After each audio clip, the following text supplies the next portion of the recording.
Alright, welcome to Algorithms. My name is Safraz और आप मुझे सफराज कहना रिसर्च बनाने होती है अच्छा okay so what is this course about? I think it's perhaps one of the most important courses in your degree. You will learn lots of things जो कि शायद एक कंप्यूटर साइंटिस्ट को कंप्यूटर साइंटिस्ट बनाता है शायद एक कंप्यूटर साइंटिस्ट इसे ना इंजीनियर और साइंटिस्ट में फ़र्क क्या है बड़ा फंडामेंटल और बिल्कुल इसी तरह एक कंप्यूटर साइंटिस्ट में और एक आम प्रोग्रामर में क्या फ़र्क है उसकी मैं आपको ट्रेलर दूँगा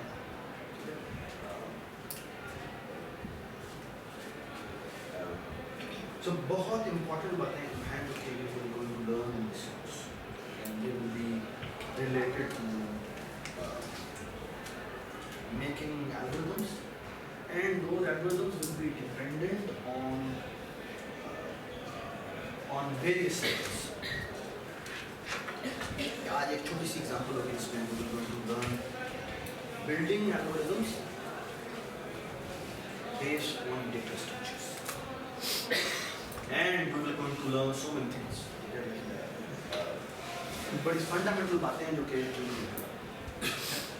this course is में आपने जो algorithms की techniques वगैरह पढ़नी है उनमें सबसे important जो है वो हम start करेंगे उसको लेक्चर से that will be one will be prune and search which we are going to start. The second will be divide and conquer. Prune and search क्या चीज़ है?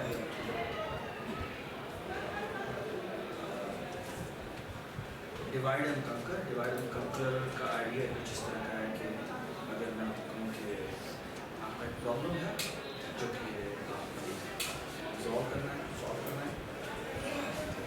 So what's the idea of divide and conquer? But कि entire बड़ी problem में आपको उसको solve करना है. What you do is you do something और something करने से आपका प्रॉब्लम छोटा हो जाता है ठीक है और फिर अब आप बड़े प्रॉब्लम को सॉल्व करने के बजाय छोटे प्रॉब्लम को सॉल्व करते हैं ठीक है ये बात सुने और कंकर क्या चीज़ होती है यूजुअली कि जब ये छोटे छोटे जो प्रॉब्लम्स हैं जब ये सॉल्व हो जाते हैं तो इनके सॉल्व होने से फिर आप बड़ा प्रॉब्लम सॉल्व करते हैं ठीक है ये बहुत ही पावरफुल टेक्निक है ओके राइट सील आपको आने वाले लेक्चर में पता लगेगी ठीक है तो उसके साथ हमने जो आगे कुछ चीज़ें पढ़नी है there is a very beautiful data structure which is going to learn is called graphs आपने DSA में मुझको ये पढ़ा DSA में discrete में उससे इंट्रोडक्शन इस कोर्स में you will going to look into its बहुत ज़्यादा डिटेल और इसकी डायरेक्ट एप्लीकेशंस इस सेंस में कि आपके सामने जो जो आपकी रियलिटी में आपके जो आप कंप्यूटर साइंस आज कंप्यूटर साइंस हर एक के हाथ में आ गई है ठीक है यानी कि you see Facebook you see Google जितने बड़े बड़े आपको सॉफ्टवेयर नजर आते हैं उन सब के बैकग्राउंड में जो डेटा स्ट्रक्चर यूज होता है ओके गूगल मैप चीज़ें सारे बेसिकली जाके मैप हो जाते हैं you will see it's detail कैसे मैप होते हैं और फिर वहाँ पर जब आप बेसिकली मैं कहता हूँ कि मैंने कोई म्यूचुअल फ्रेंड्स दिखाने हैं या आपका यू मे नो दिस वाला फेसबुक का दिखाना है तो हाउ इट एक्चुअली वर्क्स ये सारे बड़े बड़े प्रॉब्लम ग्राफ के problem when you look for the shortest distance problem on map Google map कैसे बताता है ठीक है ये सारे के सारे प्रॉब्लम जो हैं वो ग्राफ रिलेटेड है अच्छा इसके अलावा कुछ जो सबसे मजे की चीज़ एक और है जो कि थोड़ी सी नॉन ट्रिवियल समझी जाती है ये यानी कि लोग उसको बहुत मुश्किल बताते हैं लेकिन वो मुश्किल मेरे ख्याल में है नहीं one of the reason is के आई मीन अनफॉर्चुनेटली इतने इतने बुरे तरीके से पढ़ाई जाती है कि वो लगता है ऐसे बहुत मुश्किल हालांकि वो सबसे शायद सिंपल कॉन्सेप्ट है, और वो कुछ ये है कि रिकर्जन आप सबको पता है ना, रिकर्जन में what we do is when we usually use recursion, उसमें क्या होता है कि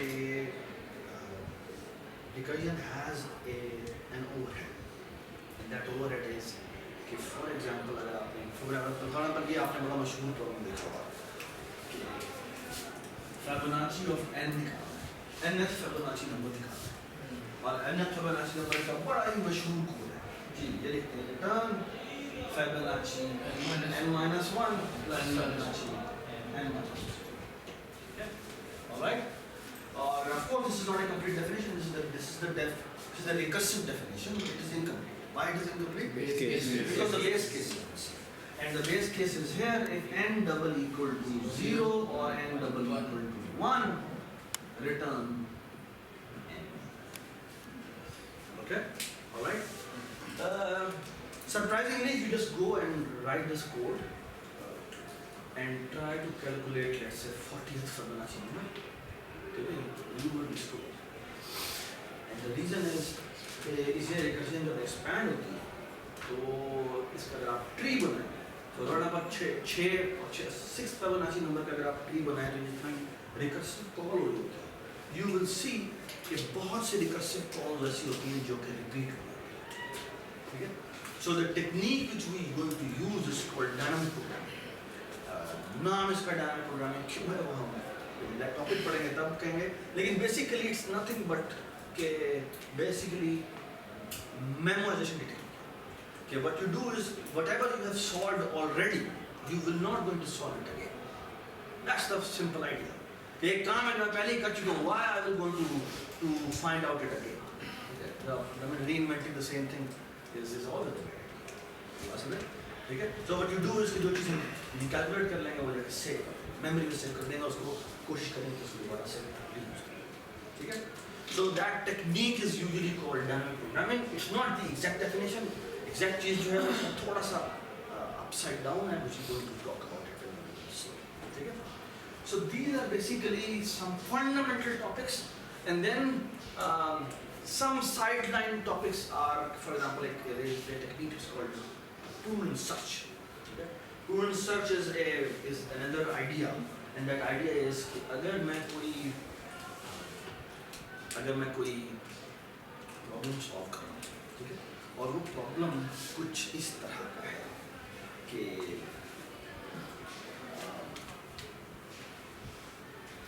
somehow अगर मैं किसी प्रॉब्लम को सॉल्व करने लगा और after doing some preprocessing मैं अपने प्रॉब्लम को ज्योमेट्रिकली छोटा कर देता हूँ, ठीक है? व्हाट इज ज्योमेट्रिकली रिड्यूस करना, श्रिंक करना, कि everyone of you know what is geometric sequence and geometric series. Geometric sequence is कि अगर कोई चीज़ रेशो में चेंज हो जाए, ठीक है, तो ये बड़ी मशहूर चीज़ है. For example then there is something called geometric sequence, and then there is something called geometric sequence. So let me write first geometric sequence. The one geometric sequence is the following. I start with n, I go to n by 2, and then I go to n by 4, and then I go to n by 8, and I go till 1. So the question is, it will take how many steps to reach 1? Anybody guess? N steps? Log है, N steps? Log है. बेटा ये n है, ये n by 2 हो गया, ये पहले ही हाफ हो चुका है. So are you saying the following कि अगर मैं 1000 से शुरू होता हूँ, अगले नंबर पे वो 500 हो जाता है, फिर वो 250 हो जाता है, फिर वो 125 हो जाता है, और फिर वो 70 नहीं ये कितना हो जाएगा, ये हो जाएगा 62 हो जाएगा, और फिर कितना हो जाएगा, 31 हो जाएगा, फिर 15 हो जाएगा, करते करते 1 आएगा. Are you saying कि this will take 1000 steps? No. So the question it's whatever the quantity will be, it will be much less than 1000. So the thing is, this quantity usually हम कैसे निकालते हैं कि basically अगर आप इसको गौर से देखो, this become n, this is n by 2.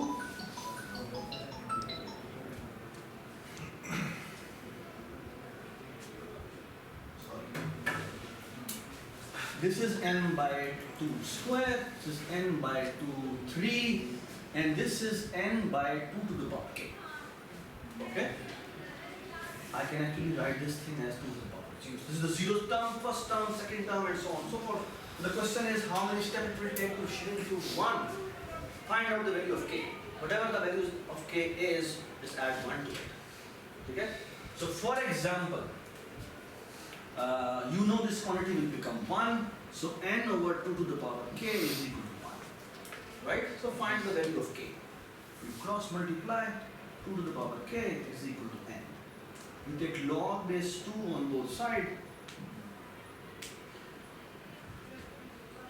This comes out to be k log base 2, that is 1. You will take a log base 2n. So k is equal to log base 2n. Does it make sense? Okay. So it will take how many steps to reach to 1? Log base 2 Log base 2. Okay. Alright. By the way, ये जो log base 2n है इसकी बहुत सारी मिसालें हैं. ठीक है? एक बड़ा मशहूर प्रॉब्लम है. That problem is थोड़ा सा आपसे डिस्कशन करते हैं.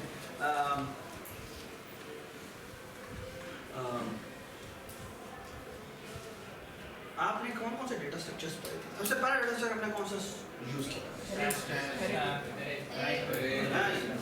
उससे भी बहुत पहले variable. The first data structure we used was just a variable. तो वेरिएबल से हमने बहुत सारे काम किए. ऐड, सब्ट्रैक्ट, अरिथमेटिक ऑपरेशन जितने भी, लॉजिकल ऑपरेशन जितने भी, कंपैरिजन टाइप के जितने भी काम हैं, हमने ये सारे काम किए, राइट? ये एक बड़ा जबरदस्त सफर था. फिर हमें एहसास हुआ कि दिस इज नॉट इनफ. कोई एक प्रॉब्लम ऐसा आया था जिसकी वजह से हमें वेरिएबल से हटना पड़ा. Can you tell me that reason? हाँ, कंटीन्यूअस डेटा जो आ गया था. कंटीन्यूअस डेटा इंक्रीज कर रहा था तो हर दफा वेरिएबल नहीं बनाना चाहिए था. हर जगह अरे अगर मेरे पास लार्ज डेटा आ जाए तो मैं क्या 100 वेरिएबल नहीं बना सकता? आपको लिमिट नहीं पता. तो 100 बना सकते थे. हमारा जो 1000 बनाने की जरूरत रहेगी तो फिर मुझे 1000 वेरिएबल. ठीक है. तो फिर हमने बेसिकली जो डेटा स्ट्रक्चर हम लेके आए उसका नाम सब है. We started with variable. ठीक है. वी रीच्ड टू अरे. ठीक है. व्हिच वाज स्टैटिक अरे. ठीक है. स्टैटिक अरे का सबसे बड़ा फायदा क्या था? कि स्टैटिक अरे बेसिकली आपने सिंगल, आपके पास ब्लॉक है, कंटिन्यूअस ब्लॉक है. इसमें पहले वाले का आपके पास एड्रेस है. ठीक है. अगले का एड्रेस क्या होगा? 0x. लेट्स से मैं इंटीजर की बात करूं 0.04 होगा एंड सो ऑन. सो ठीक है. इसका एक नाम है. लेट मी कॉल दिस अरे. मैं लेट्स से मैं कहता हूं इंटीजर अरे मैं 10 साइज की बनाता हूं. ठीक है. तो बेसिकली ये पहले का एड्रेस है, ये दूसरे का एड्रेस है, ये 0x108 है and so on. Does it make sense? ठीक है. सो द थिंग इज के अब सबसे कमाल काम जो हो वो ये था कि बेसिकली मैं अब लेट्स से पहले अगर मुझे इसमें 1000 का मैं डेटा बनाता हूँ तो मुझे 1000 वेरिएबल्स के लेबल लिखने पड़ेंगे, राइट? और उनको अलग अलग नाम से एक्सेस करना पड़ेगा. मुझे लेट्स से उनमें से मैक्स निकालना है तो पहले मैं पहले 2 को करूँगा, फिर दूसरे को करूँगा, और मुझे तो 1000 नंबर को कोड लिखना पड़ेगा. जैसे मैंने मैक्सिमम निकाला और अगर सेकंड मैक्सिमम में निकाला है फिर तो लाइक हमसे. ठीक है. क्योंकि वो बहुत सारे कंपैरिजन लगेंगे. ठीक है. लेकिन now the nice thing is I can do this.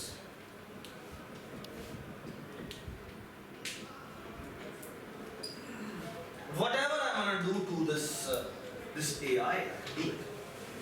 The nice thing is that when I say AI translate into A plus I, dereference.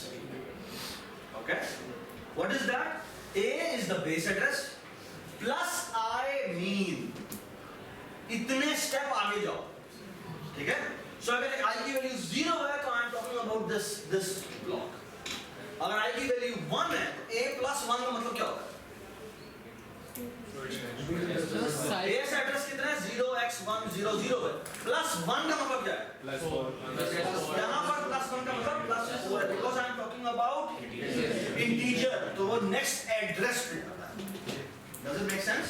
So मैं next address पे चल जाऊँगा. So using these two variables, now I can address billion का data भी अगर मैंने इसको traverse करना है, I can actually talk about it. I can actually access it. I can actually change it. That was a fantastic idea. Incredible. Okay? So the thing is, we structured our data in such a way that basically I can access them. Right? जी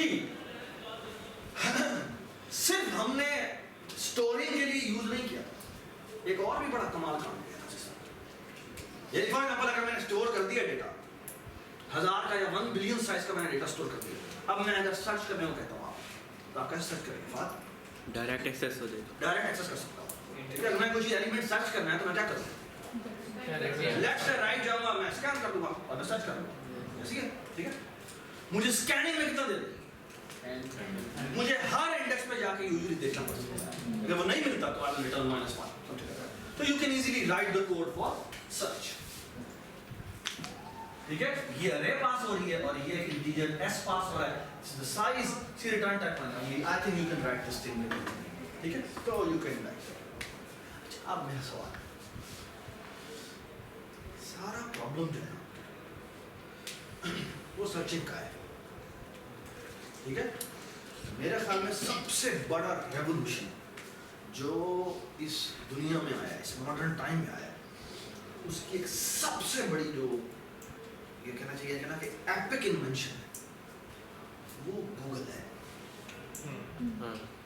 ये जो पहले इंसान को एक कोई चीज search करने के लिए या तो उलमा के पास जाना पड़ता था, ठीक है, या फिर क्या करना पड़ता था, उनको लाइब्रेरी जाना पड़ता था. और लाइब्रेरी में कुछ चीज सर्च करनी हो तो इट्स फिजिकल प्रोसेस. तुम्हें एक फलानी चीज को देखना है, फलानी चीज को देखना है, इट्स ह्यूज प्रॉब्लम. ठीक है, but you are not living in that age. Okay, now we can access data. Google के पास इतना डेटा है ना, ठीक है, वो इतना बड़ा डेटा है कि it's in not in gigabytes, it's not in terabytes. भाई बीटा से भी आप ऊपर चले जाएं, ठीक है, आप उसकी बात करें, इतना बड़ा डेटा है. और जब हम उसे सर्च करने को कहते हैं, वो किसी भी लाइब्रेरी में पूरा नहीं आ सकता. उसके अगर मैं प्रिंटेड फॉर्म लेके अगर किसी लाइब्रेरी में कहूँ तो पूरी दुनिया की जितनी भी लाइब्रेरीज हैं उन सबको भी मैं यूनाइट कर रहा हूँ तो उसमें डेटा पूरा नहीं आता. वो इतना बड़ा डेटा है. ठीक है, अब सवाल ये है कि अगर आपको किसी लाइब्रेरी में अवेलेबल मिल भी जाए और आपको कहा जाए कि इसमें आपने सर्च करना है तो लगा पता जाएगा. ठीक है, but the most amazing part is कि Google does it in I mean millisecond भी मैं ज्यादा बता रहा हूँ. वो कैसे करता है? अगर आप समझ रहे हैं कि वो लीनियर सर्च करता है तो आप बहुत गलत सोच रहे हैं सर. ठीक है, the thing is they have to structure their data in such a way कि वो उसको access बहुत fast भी कर सके, ढूंढ बहुत जल्दी से. ये बात समझ? Everybody understand? Everybody understand? So the thing is कि one way to search is कि आप ऐसा करें डेटा को structure form, है ना? और उसका सबसे पहली जो डेटा को स्ट्रक्चर करने वाली चीज आपने सीखी थी वो क्या थी? अरे को अगर आप अरे यूज इनपुट करवाते हैं तो स्ट्रक्चर करने के लिए आपने पहले sort was a fantastic idea. Sort, और ये अरे मिली हुई है और ये इसका साइज है. ठीक है, ये आप इसको सॉर्ट. ठीक है, sorting, there are many algorithms to do that. Bubble sort है, सिलेक्शन सॉर्ट है, so on so forth. We're going to look through them in the next class. Okay? इस जो आज मैं आपको दूंगा उसमें basically sort you can use as a black box. ठीक है, and I'm going to tell you like how to do that. ठीक है? So sorting, let's say sorting हो गई. Sorting में क्या है? Data structure. हाँ? आपका डेटा स्ट्रक्चर हो गया. ठीक है? लेकिन स्ट्रक्चर कैसे जाओ? सर सर्चिंग लॉग में चली गई. अब सर्चिंग जो है वो लॉग में चली गई. क्यों ना there is a fantastic algorithm which does searching in log n. And what is that idea? You do binary searching. Okay? Can anybody give me the code for that? Let's write the code. Binary search. Binary search assume that there is an array passed, there is a size passed, and then there is a t which you want to search. Okay? How will you write the code? As middle index. So पैसा मैंने किया आपकी array दी हुई है, आप middle index पे डालो. ठीक है? ठीक है? जी look at this. So मैं एक काम करता हूँ. I will going to say si is equal to 0, ei is equal to s minus 1. Size minus 1. Assuming that the index starts from 0. ठीक है? By the way, algorithm के course के अंदर ज़्यादातर आपको जब किताबें पढ़ने को मिलेगी उसमें इंडेक्स हमेशा वो 1 से शुरू करते हैं तो ये जो होगा वो s तक है. ठीक है? बट हम क्योंकि प्रोग्रामिंग की डिटेल में लेना चाहते हैं बिकॉज वी वांट कि हम उसको रियलिस्टिक चीज़ से कनेक्ट करें तो मैं इस तरह. ठीक है? किताबें पढ़ते हुए घबरा नहीं जाना कि पता नहीं जीरो से शुरू. ठीक है? So how will you write the code? You can. You compute the middle index. Middle index is equal to G क्या? S by 2. EI by 2. Seriously? SI plus E. जी हमारे जहाज दोस्त ने कहा है EI by 2. ठीक है? सर ऊपर S दिया हुआ S पर साइज दिया Sorry? EI में स्टोर तो वाली है ना. Sir SI plus EI. SI plus EI? Generic जी SI हमारा 0 है तो यही होना चाहिए ना. तो जी करते हैं क्या करें? चलें जी यहाँ पर आते हैं while loop लगाते हैं. सर सही है नहीं S by plus बाद में ये चेंज होगा ना बाद में ये भी चेंज होगा. जी यहाँ पे कंडीशन क्या होना चाहिए बाद में देखते हैं. Size minus Basically what's the idea? The idea is go to the middle index. SI plus EI. Look at अगर T में for example पढ़ा हुआ है 750 और यहाँ पढ़ा हुआ है 1000.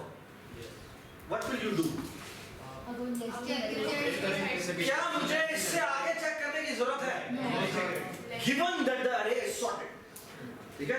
मुझे इससे आगे देखने की जरूरत है. ठीक है? So I will look into this array. बात सुना? What about अगर मेरी यहाँ वैल्यू 100 पड़ी? लेफ्ट हाफ फारे हो जाएगा. SI यहाँ पर आ जाएगा. EI यहीं पे यही रहेगा. है ना? मेरी जो रेंज है, फॉर एग्जांपल ये 1000 एलिमेंट्स थे. तो ये हो जाएगा 501 और ये हो जाएगा 1000 समथिंग लाइक दैट. है ना? ऐसे ही है ना? तो मुझे एक बताएं बात कि मैं अब इसके मिडल में जाना चाहता हूं. हाँ जी तुम कह रहे हो EI divide by 2. EI divide by 2 का मतलब क्या है? तो दोनों चेंज वो तो बात नहीं कर सकता. SI plus EI. हैं? जी सही है. ठीक है ना? अब सवाल ये है जी हमें जो नौफल ने बताया कि इसको यूज करते हैं वो कहता है कि मैं यहाँ पे ये लिखता हूँ MI is equal to SI plus EI divided by 2. यही कहा ना उन्होंने? यही कहा ना? अब इसको मिस करें. ठीक है? अभी मिस नहीं करें थोड़ी देर बाद. ठीक है? इसको पहले एंजॉय करें. सही है? What will we do? ठीक है? अच्छा पहले इसका आर्टिकल फुल लिखते हैं फिर इसका रिवर्स. जी I will just check कि AMI की जो वैल्यू है अगर वो डबल इक्वल टू हो जाए किसके T we will immediately return MI. Otherwise क्या होगा? Else if G AMI is greater than T है तो किसको शिफ्ट करना है? यहाँ पर बड़ी वैल्यू बड़ी है इससे. ये बड़ी है ये कैसे? तो हम EI को चेंज करेंगे. EI is equal to MI minus 1. और इसके एल्स में क्या करेंगे? SI is equal to MI. बस सुने? जी और इस लूप की एंडिंग कंडीशन क्या होगी? जब SI और EI SI double equal to EI. SI greater equals double equal to SI क्या? greater equals SI equal to double equal to less than नहीं double अच्छा लेस नहीं है ना. लेस देन EI है तो चलता है बना बंद हो जाए. है ना? अच्छा इमेजिन करो कि रेंज छोटी होती होती 1 पे आती. वो लेस देन इक्वल है तो फिर तो चेक होना चाहिए ना फिर. तो यहाँ पर लेस देन और इक्वल टू. बस सुने? Does it make sense?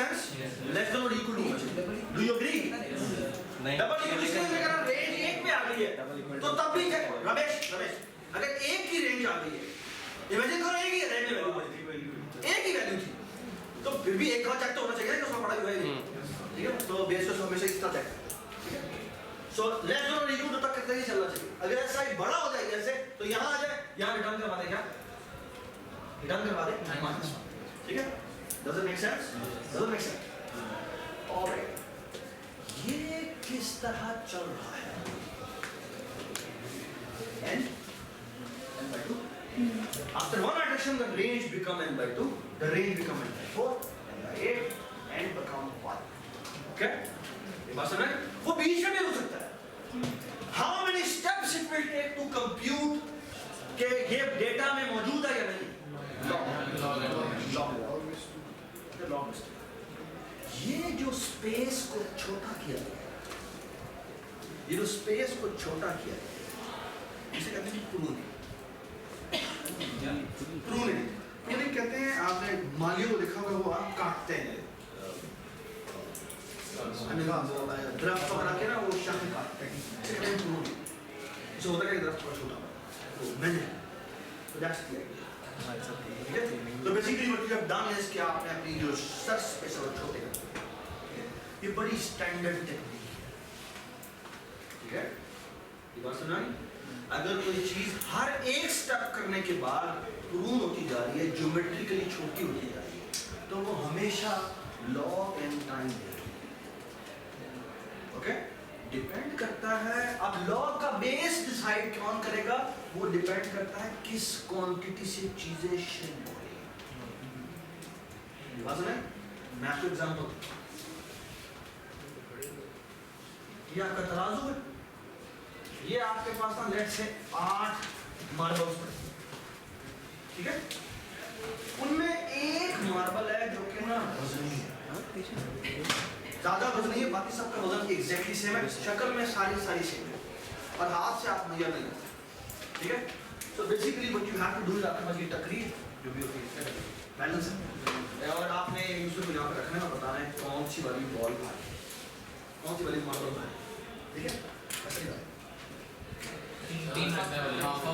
चार इधर रखते हैं, चार इधर रखते हैं, ठीक है?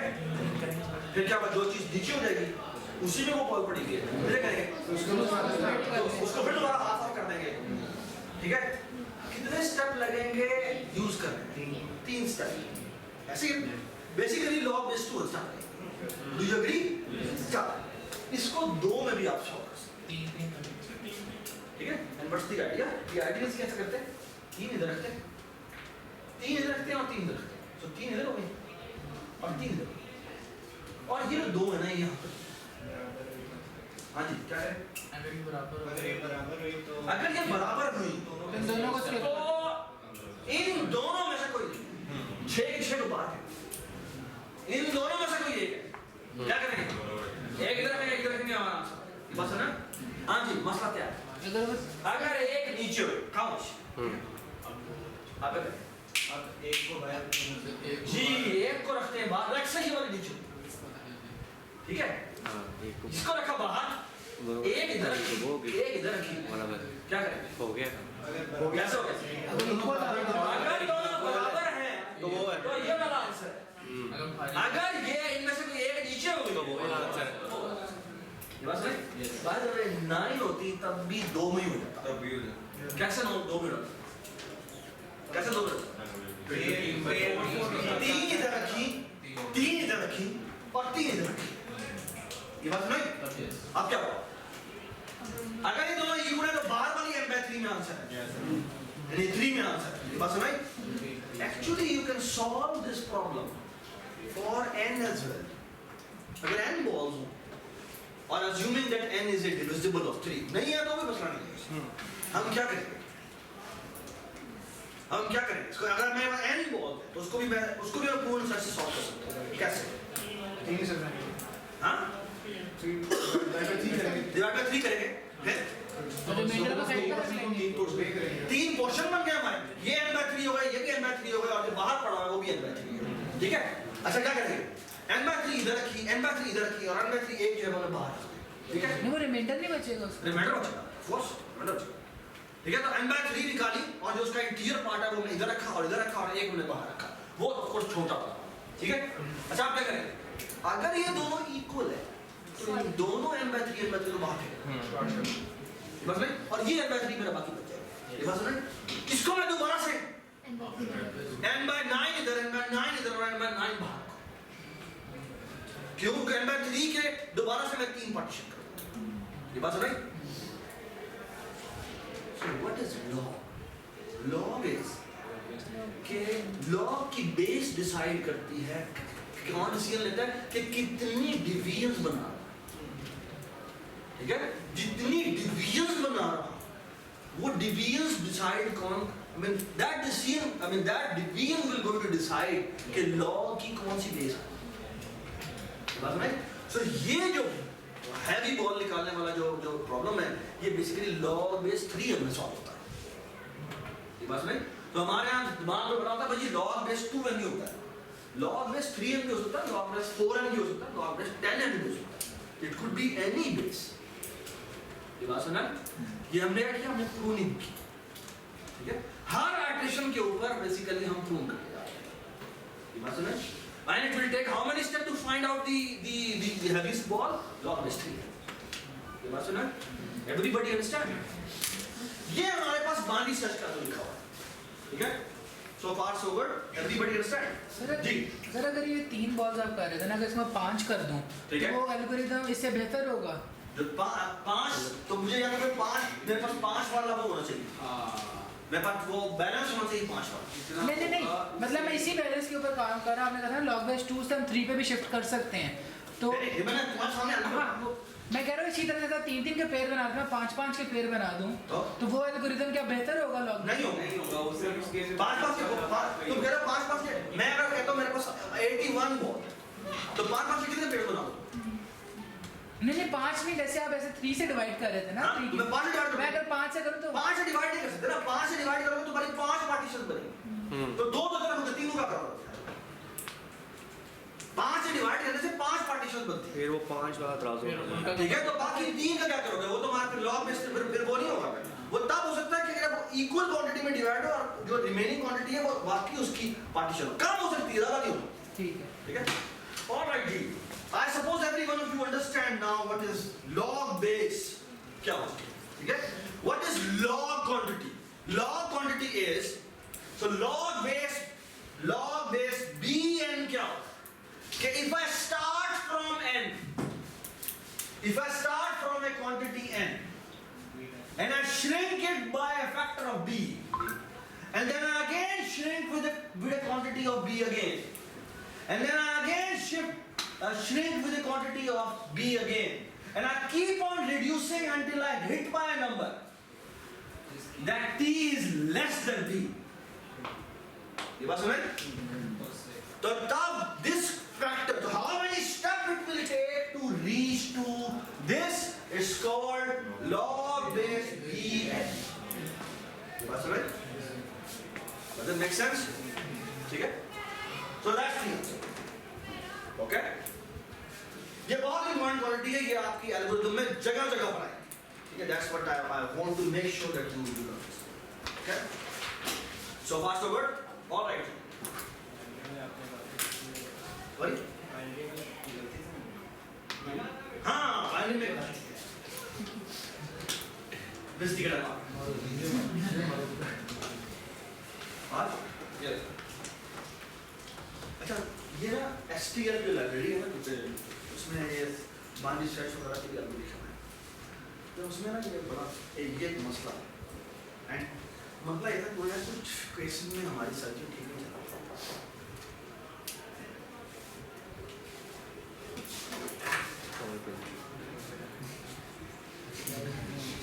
अच्छा,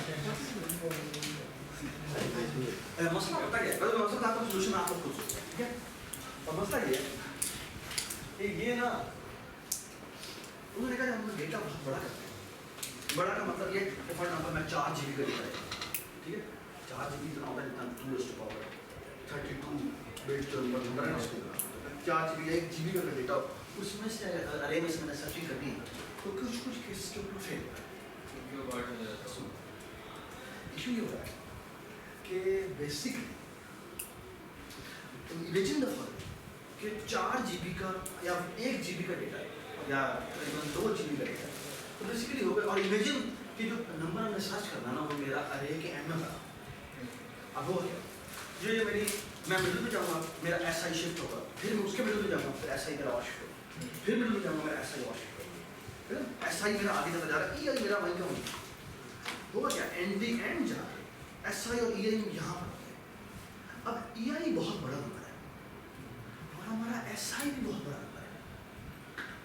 जब आप ये क्वांटिटी कंप्यूट करेंगे SI plus there is a high chance that it gets overflow। Integer की रेंज से वो बाहर चलता है। और जैसे ही आप अगर इंटीजर में काम कर रहे हैं क्योंकि आमतौर पे हमारी ये दोनों नंबर इंटीजर ही होते हैं तो वो बेसिकली क्या होता है वो नंबर नेगेटिव नंबर हो जाता है तो ओवरफ्लो है ना। और जैसे ही वो नेगेटिव नंबर बनेगा वो आप फिर पकड़ क्या होगा डज इट मेक सेंस क्या होगा बेसिकली आप कहीं और से आप सकते ये बात समझ।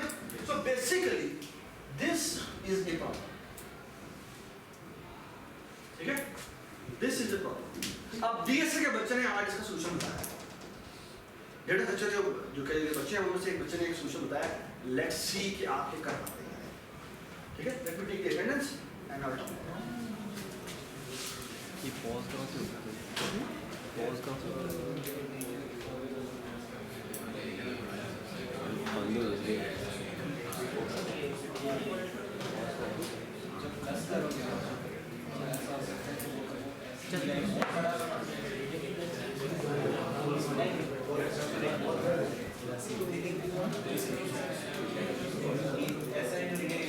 यार 22 लोग लिस्ट आ रहे हैं बाकी लोग बाकी फीस हमारी है प्लीज बोलो आप साथ अपना जी अगर ये एवरीबॉडी अंडरस्टैंड द प्रॉब्लम ठीक है।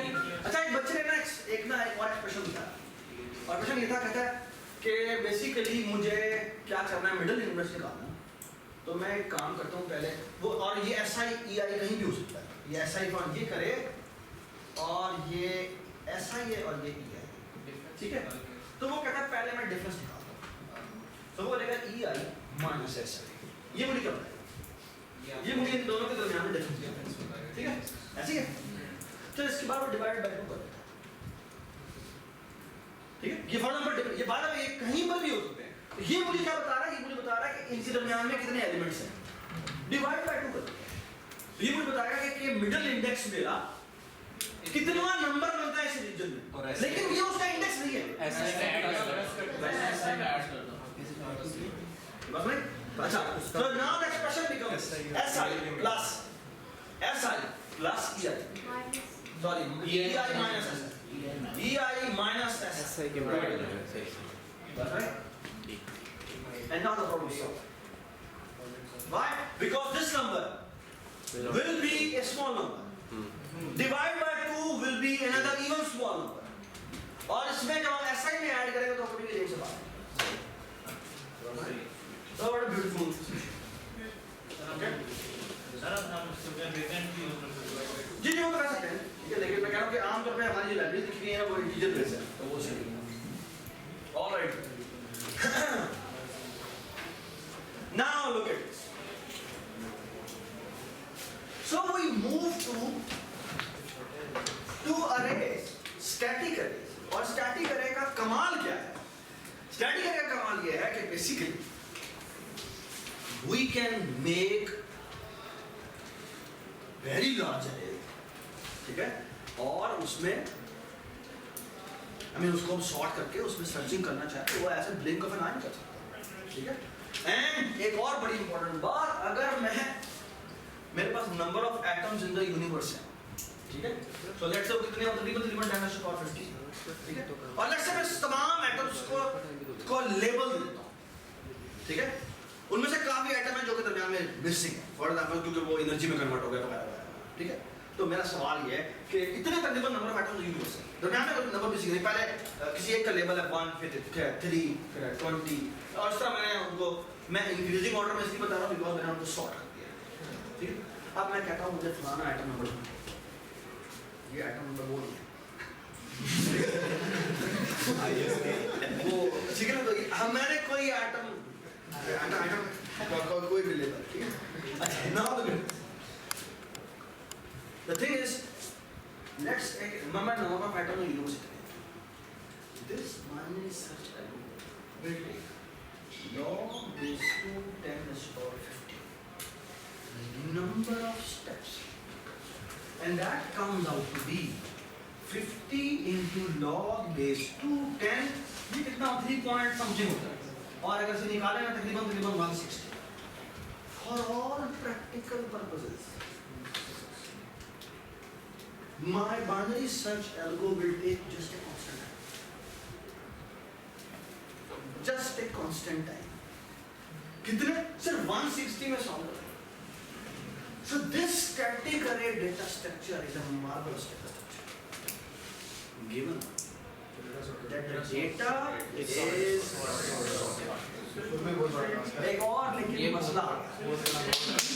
एक लेकिन बहुत बड़ा मसला. स्टैटिक अरे में एक बड़ा मसला आ गया दोबारा, जिसकी वजह से हम इससे भागे थे. नहीं भाई निकल क्या साइज आपको बताना पड़ेगा. The size is not dynamic. क्यों? क्योंकि आपने फॉर एग्जांपल एक एरे बनाई हुई है, आप जी एक और एलिमेंट आ गया, वाह जी. क्यों? क्योंकि आपको अरे को एक्सपेंड करना पड़ेगा, और अरे को एक्सपेंड आप इधर नहीं कर सकते. ये बात सुने? अरे को एक्सपेंड करने के लिए हमने पढ़ी थी डायनामिक अरेज. बात सुने? अब मैं जल्दी से बताऊंगा कि डायनामिक अरेज हमने शुरू में ऐसे पढ़ी थी. जी ये देख लीजिए, ये आपकी असाइनमेंट का क्वेश्चन भी है, तो प्लीज डी करें. मैं बता रहा हूं डायनामिक अरे, ठीक है? डायनामिक अरे या डायनामिक ग्रोएबल अरे, ठीक है? और इसमें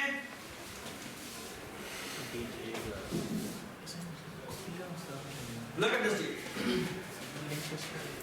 Int static these, int size, ठीक है जी. यहां पे मैं पब्लिक रखता हूं, और बाय द वे इसको इंट नहीं बनाते, इसको क्या करते हैं टेम्पलेट क्लास टी कर देते हैं, या टाइप नेम भी कह सकते हैं व्हाटएवर. और इसको हम इंट नहीं बनाते, इसको हम डी बनाते हैं, ठीक है? इसमें हम एक फंक्शन बना लेते हैं, इसका नाम होता है पुशबैक, और इसको टी टाइप की एक वी वैल्यू पास होती है, ठीक है? यू स्टैंडर्ड तरीका क्या था, हम बेसिकली कुछ भी नहीं करते. अच्छा बाद में हमने इस टाइप का कंस्ट्रक्टर भी बनाया हुआ था. तो ये पब्लिक है, डायनामिक ग्रोएबल अरे, ये कंस्ट्रक्टर है, और ये कुछ भी नहीं करता. these is equal to size is equal to 0. 0 stand for null point, ठीक है? ऑलराइट, तो बेसिकली हमने ये असाइन कर दिया. उसके बाद क्या करें जी, पुशबैक करते हैं. पुशबैक का बेसिकली क्या करता है, ये आगे टी टाइप का एक हीप अरे बनाता है, ठीक है? इज इक्वल टू न्यू करता है. न्यू टी कितने साइज का बनाएगा, साइज +1. यहाँ पे एक फॉर लूप लगेगा, i is equal to 0, i is less than size, i plus plus. Heap अरे की ith इंडेक्स पे क्या रख देता है वो v's का ith इंडेक्स रख देता है, और हीप अरे के साइज इंडेक्स पे जाके रख देता है क्या, यहाँ पे रखता है ये नई वैल्यू जो कि v आई है, और क्या करेगा यहाँ पे कर देगा वो साइज प्लस प्लस जी, डिलीट कर देगा v's, और v's को बराबर कर देगा जिसके h. ठीक है, ये आपने पुशबैक फंक्शन. सर ये आपने टी टाइप का बनाया, तो अगर वो कैरेक्टर का हो गया आ जाए, कैरेक्टर अरे बनाइए ना, स्ट्रिंग नहीं बनाइए, नल टर्मिनेटिंग नहीं है. ठीक है, ठीक है, बैकस्लैश नल. ऑलराइट जी. ये मेरे पास मैंने एक ही बनाया, ये मेरी क्या है, ये मेरी डायनामिक ग्लोबल है, ठीक है? That's nice, but that is not nice. That is nice, it is global, but there is a huge problem, and that problem is the following. जब भी पुश पुशबैक करते हैं तो बेसिकली साइज रीग्रो होता है. So imagine कि आपने 10 into 10 raised to power 6 ये 10 MB लोड करना है, सिर्फ 10 MB लोड करना है. 10 MB कुछ भी नहीं है. एक मूवी होती है ना, जो आपको मूवी दिखाता है DLC प्लेयर करेंगे, वो आई मीन ब्लू रे की मूवी तो 20 GB की मूवी होती है, ठीक है? आपकी अरे कोई बड़ी बात नहीं है. ठीक है, हाई डेफिनेशन वीडियो देखना चाहते हैं वो आपकी 8 GB 10 GB 12 GB आराम से होती है। तो ये इतनी अच्छी इतना सा मैंने लोड करता हूँ। अगर आपके VLC प्लेयर ने इस तरह की इम्प्लीमेंटेशन की हुई है तो देखना इसके साथ होता क्या है। ये वो पहला बाइट रीड करेगा, पहला ब्लॉक इंटीजर रीड करेगा, उसको कॉस्ट आएगी 1 की। सिर्फ मैं इस लूप में सिर्फ कॉपीज देगा, ये और ये, ठीक है। मैं पूरे लूप पूरे प्रोग्राम को देख लिया, मैं कह रहा हूँ कॉपीज कितनी है मुझे बता। तो पहले की कॉस्ट आएगी 1, दूसरे एलिमेंट को पुश करने की कॉस्ट कितनी है 2, why 2? पिछला भी कॉपी करना पड़ेगा कि नहीं आपको कॉपी करना पड़ेगा। 3 4 5 6 अप टू n, जी n छोड़ें, मैं कहता हूँ 10 MB 10 into 10 is for 6, 10 is for 7. What is this summation equal? जी ये summation basically बराबर होता है 1 plus 2 plus 3 plus 4 plus 100 plus 99 plus 98. A very famous story, Gauss तीसरी क्लास में है, उसके टीचर ने उसको ये सवाल दिया, उसने इसको कैसे ऐड किया, 1 को 100 में, 2 को 99 में, 3 को 98 में, हर एक का आंसर आया 101 101 101, ठीक है। और दरमियान में उसने लिखा 50 plus 51, that is again 101. There are how many pairs? 50 pairs, and every pair will give me 101. So 101 multiplied by 50 is 000 505. The answer is 5050, ठीक है। Alright, that's the answer, है ना। और आपने कहा कि अगर ये n तक जा रहे तो let me add 1 to n, that will give me n plus 1, and there are how many pairs? n by 2. That's the answer, okay. Alright, arithmetic series किसके बराबर होती है? n into n plus 1 divided by 2. बात सुने? अगर कोई दुनिया में गैप नहीं है, गैप होते हैं तो फिर दुनिया में छोटा d आ जाता है, उससे निकाल सकते हैं, बट इससे कम कि ये कितना ही, ये बात सुने?